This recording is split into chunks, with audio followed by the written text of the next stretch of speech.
Welcome back to the deep dive. We've got quite a mix of sources today, a really varied stack. Hmm. We're seeing these big global policy pivots, some major, frankly disappointing health setbacks, and also examples of cultural resistance playing out. Yeah, it's quite the range from, White House diplomacy all the way down to how efficient a local hospital can be. Right. So our mission, as always, is to cut through that, find the critical insights for you fast. And connect those dots, right, between things that might seem unrelated, Syria, measles, deportation funds, find the why it matters. Exactly. So we'll break it down. First, those big geopolitical policy turnarounds, then critical health and social statuses, looking at fragility there, and finally, culture and contradictions. Sounds good. Okay, let's jump in. Geopolitics first. And this one, well, it's almost hard to believe.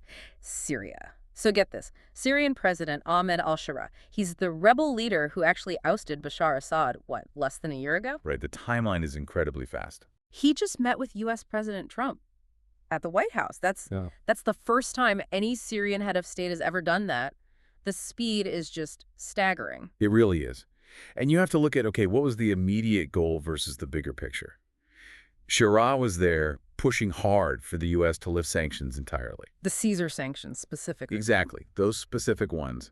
But what he got was, well, limited. Treasury just extended the suspension of the sanctions for 180 days. Ah, so not lifted, just paused. Right. Only Congress can actually lift them completely. Yeah. So it's a temporary measure, and you hear Trump describing Shara as a, quote, tough guy in a tough neighborhood. Okay, so if he didn't get the sanctions lifted, why the White House meeting? What's the U.S. playing at here? Seems bigger than just sanctions. Oh, absolutely. This looks like a much broader strategic realignment. The administration seems to be using this opening for, well, bigger diplomatic prizes. Like what? Sources are pointing towards the U.S. trying to broker some kind of security pact between Syria and Israel. Wow. Okay. That is big. And there's even talk considering a small U.S. military presence, maybe at a Damascus air base. So it looks like regional security and alignment are suddenly taking priority over the existing sanctions policy. Even the arrival route, West Executive Avenue, was unusual, signaling something different. Okay, that drive for regional stability, even if it means shifting policy fast, it connects, maybe uncomfortably, to another source, the use of U.S. funds in Africa for deportations. Right. A very different kind of policy tool. We pivot from, high-level talks to straight-up cash payments. The U.S. set $7.5 million to Equatorial Guinea. Okay, why? Specifically, so Equatorial Guinea would accept non-citizen deportees from the U.S. And where did that money come from? That's key here, isn't it? It is. It came from the Migration and Refugee Assistance Emergency Fund, the MRA fund. Wait, MRA, isn't that usually for humanitarian crises like aid for Gaza or Sudan, helping people fleeing danger? Exactly. That's precisely the point. It's designed to help refugees and those in crisis. So taking money from that pot to pay a regime, and a pretty repressive one at that, to accept deportees, well, it's highly unusual. And the recipient regime, Equatorial Guinea, not exactly known for transparency or human rights, right? Far from it. Often cited as one of the world's most corrupt and repressive. You've got President Teodoro Obiang Nguema Mbasogo in power for, 46 years? Yeah, and didn't his son, the vice president, get convicted in France for embezzlement just a few years back? He did. Millions embezzled. So you can see why people like Senator Shaheen raised, quote, serious concerns. Concerns about transparency, sure, but also the risk to the deportees themselves. Human trafficking, smuggling, other abuses. Exactly. It highlights a real tension. The administration says ending illegal and mass immigration is a top priority, and they seem willing to use funds traditionally meant for humanitarian aid as leverage, even with regimes with very troubling records. It's that clash. Humanitarian principles versus achieving a specific policy goal, in this case, deportation. A stark clash, yeah. Okay, so we've seen policy shifts driven by diplomacy, by funding. Now let's look at stability that's maybe more fragile, conditional. The Red Sea. Ah, yes. The Houthi attacks. We're getting signals now that Yemen's Houthi rebels have stopped their attacks on Israel and on shipping in that crucial Red Sea corridor, which, that would be huge for global trade, if true, if it holds. And that's the crucial word.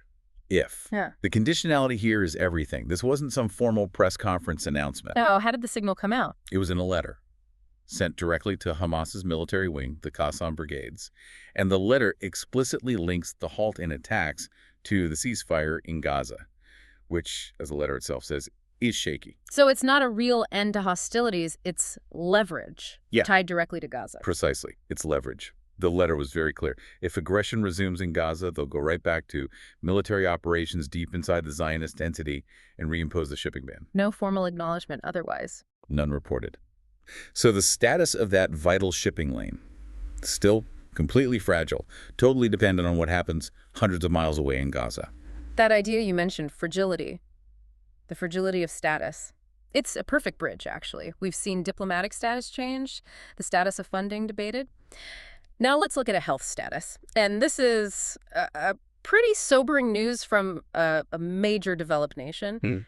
Canada, they've officially lost their measles elimination status. Yeah, it's frankly an embarrassing development for a country like Canada, a wealthy G7 nation. Remind us what elimination status actually means in this context. It means they had successfully stopped the continuous local spread of the virus, chains of transmission within the country.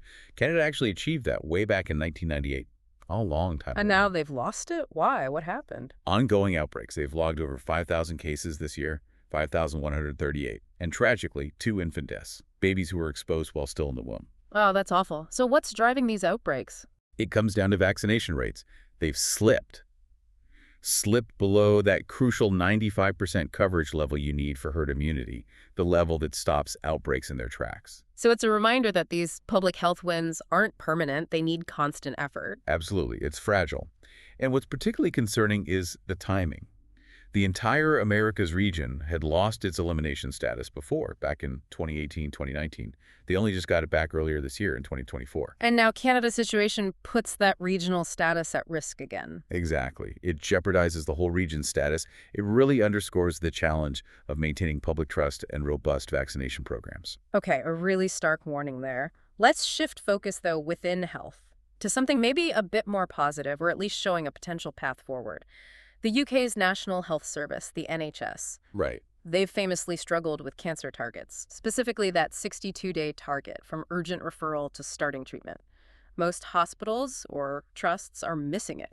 Yeah, it's been a persistent problem. But apparently 3 trusts are consistently hitting that target, and how they're doing it might hold lessons. Yes.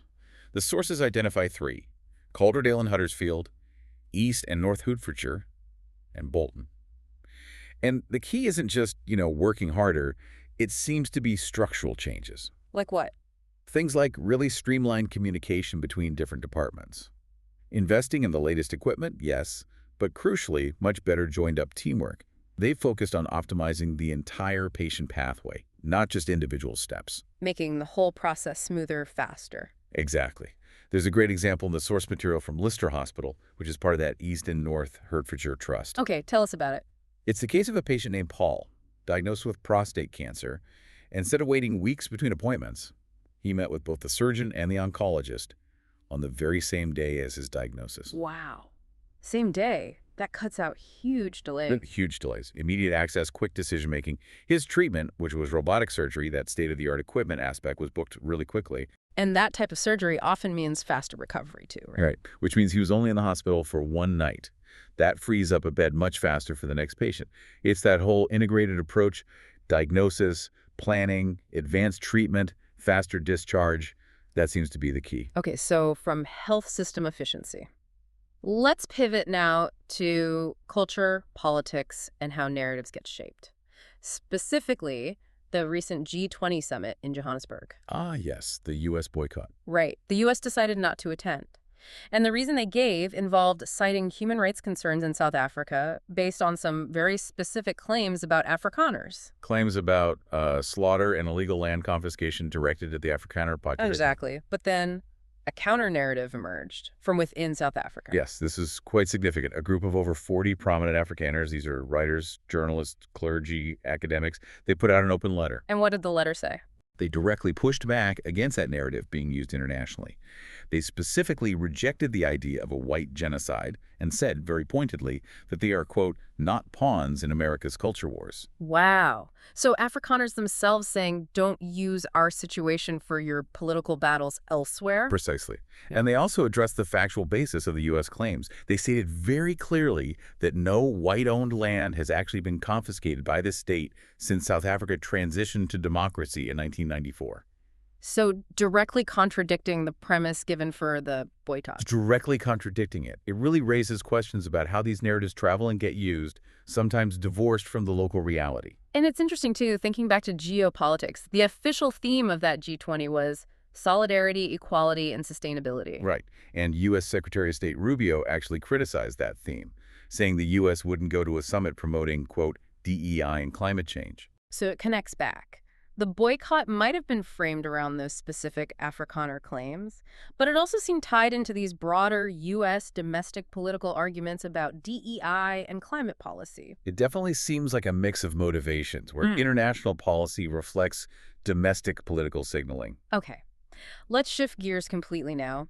From geopolitics and cultural clashes to the world of literature. The Booker Prize. Yes! The 2025 Booker Prize winner has been announced. It's David Szalay for his novel, Flesh. And Flesh sounds like it touches on some of the themes we've been discussing, actually status, class, migration. Tell us about the novel. What's the story?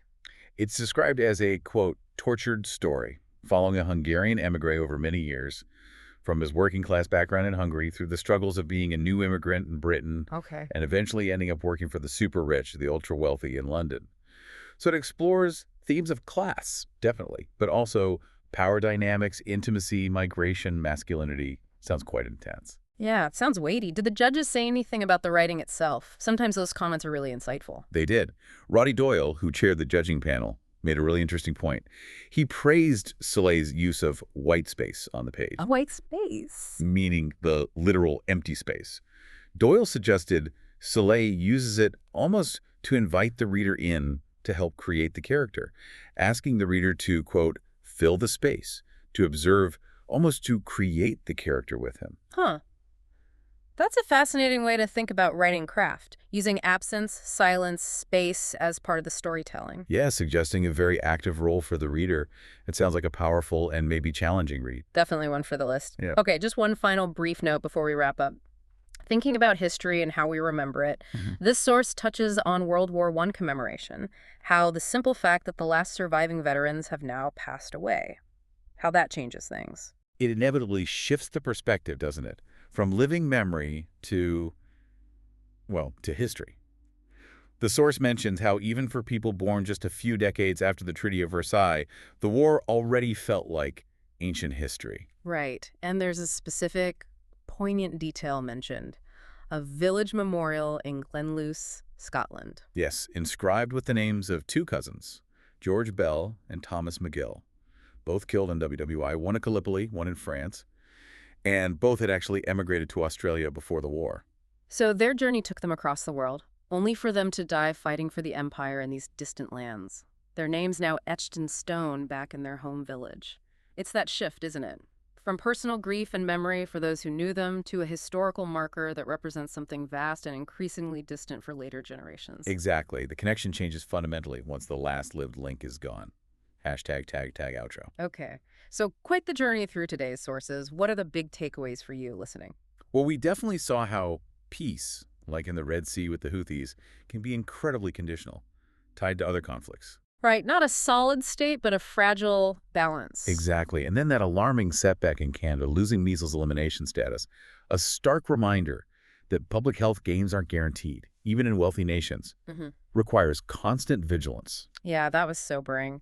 And the use of those MRA funds, humanitarian money being diverted for deportation, deals with a regime known for corruption. That raises huge questions. It really does. And if I were to pull one thread through almost all of these stories, it's that theme of status and just how fragile it can be. Yes, so. Well, you have Canada's health status suddenly lost.